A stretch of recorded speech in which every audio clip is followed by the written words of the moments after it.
बहुत समय पहले की बात है। हरिपुर गांव में अमीरचंद नाम का एक धनी सेठ रहता था। अमीरचंद बहुत ही लालची था। वह अपनी जमीन को ठेके में किसानों को देता था और उन गरीब किसानों से बहुत ही ज्यादा वसूल करता था। इन किसानों की भी क्या जिंदगी है, बस दिन भर काम करते रहते हैं और सिर्फ 2 वक्त का रोटी के लिए। और हमें देखो, हम सिर्फ आदेश देते हैं और यह किसान हमारे लिए काम करते हैं। इसे कहते हैं सेठ अमीरचंद का दिमाग। हाँ सेठ जी, आप तो इस गांव के मालिक हो और सभी किसानों को मुट्ठी में बांध कर रखते हो। सेठ अमीरचंद बहुत ही लालची है। किसानों को पहले बहला फुसला कर ठेके में काम करवाता है और बाद में किसानों से ही शर्त रख देता है। सेठ जी, मैंने सुना है कि आप किसानों को अपना जमीन ठेके पर देते हो। हाँ भाई, मैं किसानों को अपना जमीन ठेके पर देता हूँ। ठीक है सेठ जी, मुझे भी 1 साल के लिए आपका जमीन ठेके पर चाहिए। मेरा नाम रमेश है और मैं पास ही के गांव गोपालपुर में रहता हूँ। ठीक है रमेश, मैं अपने जमीन को ठेके में दे दूंगा, लेकिन 1 साल के बाद तुम जो फसल उगाओगे उनमें से आधा फसल मेरा होगा और आधा फसल तुम्हारा होगा। इसी तरह सेठ अमीरचंद अपनी जमीन को ठेके पर देता है, लेकिन किसानों के सामने एक शर्त रखता है कि फसल का आधा हिस्सा मेरा और आधा हिस्सा तुम्हारा होगा। चलो, जमीन तो मिल गया, अब इसमें खेती करता हूँ। उम्मीद है इस साल अच्छी फसल होगी। मुझे बहुत मेहनत करना होगा, तभी मेरे हिस्से में कुछ बच पाएगा। रमेश दिन भर कड़ी मेहनत से काम करता है और फसल तैयार करता है और फसल तैयार भी हो जाती है। रमेश फसल की कटाई भी शुरू कर देता है। चलो भाई, इस साल तो बहुत ही अच्छी फसल हुई है। आधा जमींदार ले जाएगा, पर भी मेरे हिस्से में कुछ आ ही जाएगा। अरे सेठ जी, आपको पता है क्या, रमेश अपने फसल की कटाई कर रहा है। इस साल तो रमेश की फसल बहुत ही अच्छी हुई है। ऐसा बात है क्या? रमेश आज फसल की कटाई कर रहा है। चलो फिर चलकर देखते हैं। अरे रमेश बाबू, फसल का कटाई पूरा हो गया है क्या? हो गया है मालिक। इस बार मैंने गेहूं की फसल लगाई है। देख लो, बहुत ही अच्छी फसल हुई है। वह तो दिख ही रहा है मुझे। मेरा खेत ही उपजाऊ है, इसकी वजह से इतनी अच्छी फसल हुई है। नहीं मालिक, खेत भले ही उपजाऊ हो, लेकिन वहां मेहनत नहीं होगी तो फसल कैसे होगी? मैंने इस साल इस खेत पर बहुत मेहनत किया हूं सेठ जी। इस खेत पर गेहूं की फसल तैयार करने में मुझे कड़ी मेहनत से काम करना पड़ता था। इसकी वजह से इतनी अच्छी फसल हुई है। क्या बात कर रहे हो रमेश?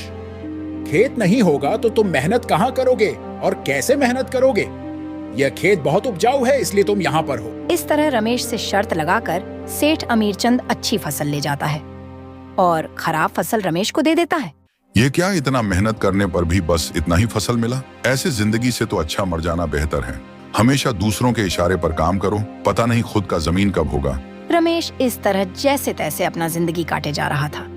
फिर एक दिन रमेश का बेटा किशोर शहर में अपनी पढ़ाई खत्म करके अपना गांव गोपालपुर आता है और जब किशोर गांव का नजारा देखता है तो किशोर को बहुत दुख होता है। पिताजी, क्या हुआ? हमारे गांव को बहुत सुना सुना लग रहा है। रमेश अपने बेटे किशोर को सारी बातें बता देता है और गांव के सभी आपदा, हालात और गांव के जमींदार के बारे में भी बता देता है कि किस तरह सेठ अमीरचंद किसानों को धोखे में रखकर किसानों का जमीन को लूटता है। चलो कोई बात नहीं पिताजी, दुखी मत हो, इस बार मैं खेती करूंगा। किशोर ने सेठ अमीरचंद को सबक सिखाने और सभी किसानों को इंसाफ दिलाने की प्रतिज्ञा ली। फिर एक दिन किशोर सेठ अमीरचंद जी के घर जाता है। सेठ जी, पिताजी की जगह इस बार मैं खेती करूंगा। मुझे ठेके में कोई भी एक जमीन चाहिए। अरे तुम जाओ, अभी तुम्हारे पास इतना ताकत नहीं है बच्चे कि तुम खेती कर पाओ। नहीं सेठ जी, आप ऐसा मत बोलिए। मैं पढ़ा लिखा हूँ, लेकिन हूँ तो एक किसान का बेटा ही न। खेती मेरी धर्म है। चलो ठीक है, मैं मान लेता हूँ। और वैसे भी आजकल क्या काम रखा है? अब पढ़ लिख कर वैसे भी तुम बेरोजगार घूम रहे हो। इससे अच्छा तुम थोड़ा खेती बाड़ी भी सीख लो। आपका बहुत बहुत धन्यवाद सेठ जी। धन्यवाद बाद में देना, पहले मेरा नियम और शर्तें सुन लो। क्या शर्त है सेठ जी, आप बताइए। अरे यह लड़का तो नया नया खेती बाड़ी कर रहा है। चलो इस बार कोई नया शर्त बता देता हूँ। पिछले बार इसके पिता ने गेहूं का फसल लगाया था, यह भी गेहूं का ही फसल लगाएगा। अब की बार मैं यह शर्त रख देता हूं कि ऊपर का हिस्सा मेरा होगा और नीचे का हिस्सा इस लड़के का होगा। अच्छा किशोर, तो सुन लो, शर्त यह है कि तुम जो भी फसल लगाओगे उसका आधा हिस्सा मैं रखूंगा और आधा हिस्सा तुम रखोगे, लेकिन ऊपर का हिस्सा मेरा होगा और नीचे का हिस्सा तुम्हारा होगा। बोलो, तुम्हें यह शर्त मंजूर है? ठीक है सेठ जी, मुझे मंजूर है। बिल्कुल ऐसा ही होगा जैसा आप चाहते हैं।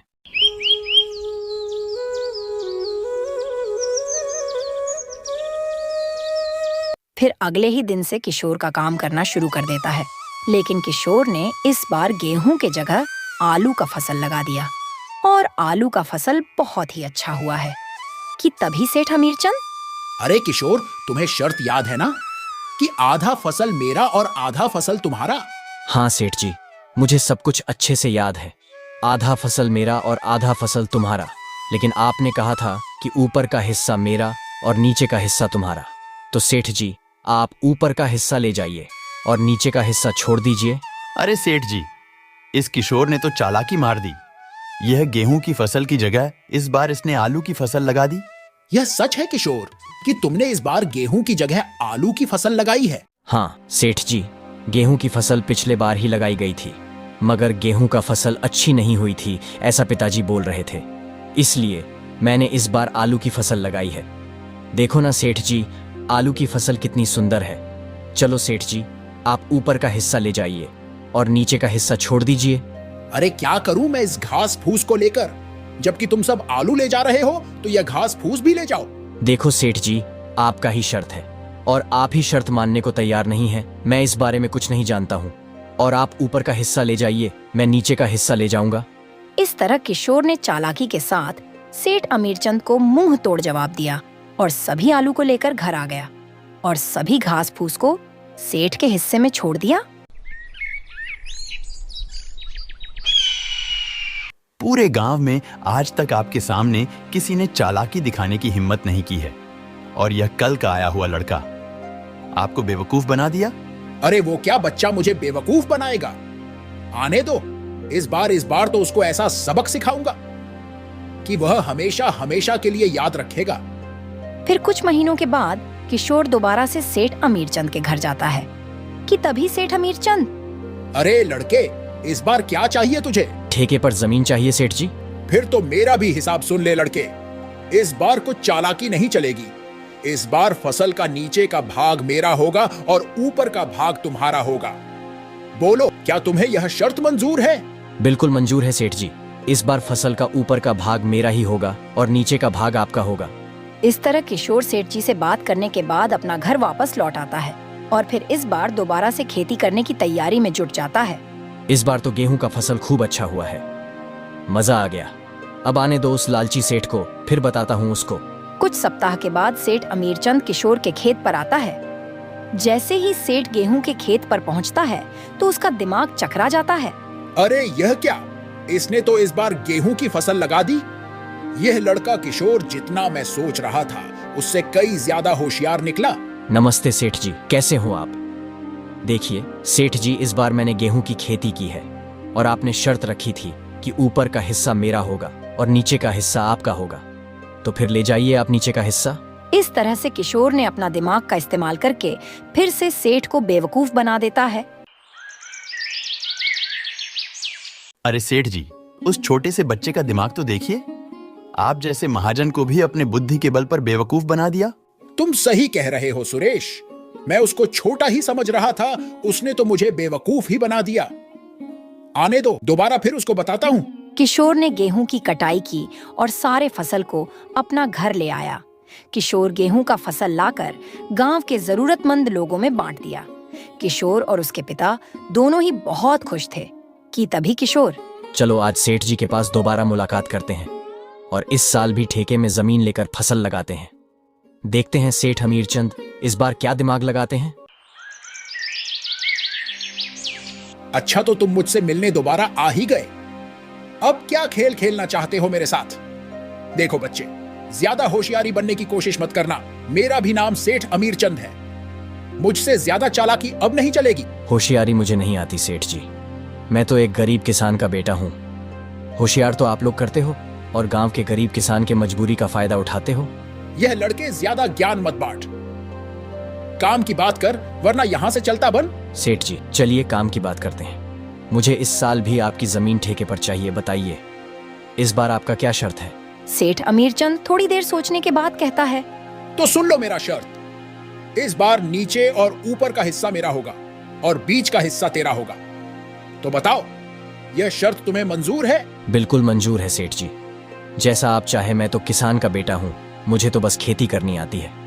तो फिर ठीक है सेठ जी, अब मैं चलता हूँ, मुझे खेती भी करनी है। लालची सेठ की बातें मानकर किशोर घर आता है और किशोर दोबारा फसल की तैयारी में जुट जाता है। मगर किशोर इस बार गन्ना की फसल लगाता है। इस बार खेती में कौन सी फसल लगाया है बेटा? पिताजी, इस बार मैंने गन्ना की फसल लगाई है। गन्ना की फसल अच्छी है, इस बार भी काफी आमदनी होगी। चलो ठीक है बेटा, तुम ऐसा ही मेहनत करते रहो, भगवान तुम्हारा भला करें। लालची सेठ और उसका नौकर सुरेश दोबारा उस खेत पर आने लगते हैं। अरे सेठ जी, इस किशोर का दिमाग चकरा जाएगा इस बार। आपने बहुत ही बढ़िया शर्त रखा है, ऊपर का फसल भी आपका और नीचे का फसल भी आपका। अरे हाँ सुरेश, इस बार तो मैंने बुद्धि का सर्वश्रेष्ठ उपयोग किया है। देखते हैं कैसे बचता है इस रमेश का बच्चा। इस तरह दोनों बातें करते हुए खेत पर पहुंच जाते हैं और जैसे ही खेत के पास पहुंचते हैं तो दोनों का दिमाग चकरा जाता है। अरे सेठ जी, किशोर तो आपका बाप निकला। देखो जरा उसने इस बार कौन सा फसल लगाया है। अरे यह क्या, यह तो गन्ने की फसल है। अब बताओ भला, ऊपर और नीचे का मेरा होगा और बीच का हिस्सा उस किशोर का होगा। मतलब मैं दोबारा फिर से बेवकूफ बन गया, मान गया इस किसान के बच्चे का दिमाग को। कैसे हो सेठ जी? और आप दोनों में क्या बात चल रहा है, जरा हमें भी बताओ। अरे वाह, एक तो चोरी और ऊपर से सीना जोरी। तुमने मुझे इस बार भी बेवकूफ बना दिया। क्या भला मैं आपको बेवकूफ बनाऊंगा सेठ जी? आप तो दुनिया को बेवकूफ बनाते हो। जैसे आपने शर्त रखी है कि ऊपर और नीचे का फसल मेरा और बीच का फसल तुम्हारा, इसीलिए मैं बीच का फसल लेकर जाऊंगा और आप ऊपर और नीचे का फसल लेकर जा सकते हैं। अरे वो किसान का बच्चा, अपने आप को होशियार मत दिखाओ। खेत भी हमारा और फसल भी हमारी। अरे रमेश बस कर, चिल्लाने की कोई जरूरत नहीं है। यह हमारी ही करनी का फल है। हमने भोले भाले इन किसानों को बहुत तड़पाया है। आज पहली बार हमसे कोई पंगा लिया है और इस लड़के ने तो मेरा दिमाग ही खोल दिया है। समझ गया, मैं अब किसी भी किसान को परेशान नहीं करूंगा। सबकी मेहनत का बराबर पैसा दूंगा और जितना भी किसान का जमीन मेरे पास गिरवी है, मैं सभी को वापस कर दूंगा। सेठ जी, आपने बिल्कुल सही बात कही है। किसान दिन भर मेहनत करते हैं अपना और अपने परिवार के पालन पोषण के लिए, और न कभी अच्छे कपड़े पहन पाते हैं और ना ही अच्छे खाना खा पाते हैं। किसान दिन रात दूसरों की पेट भरने के लिए अपना पेट जलाते हैं, इसलिए इनको तड़पाना ठीक नहीं है। इसका फल तो इन्हें मिलना ही चाहिए। इस तरह किशोर ने अपने बुद्धि और शक्ति से लालची सेठ को भी हरा दिया और सेठ अमीरचंद ने सभी किसानों का जमीन को वापस कर दिया।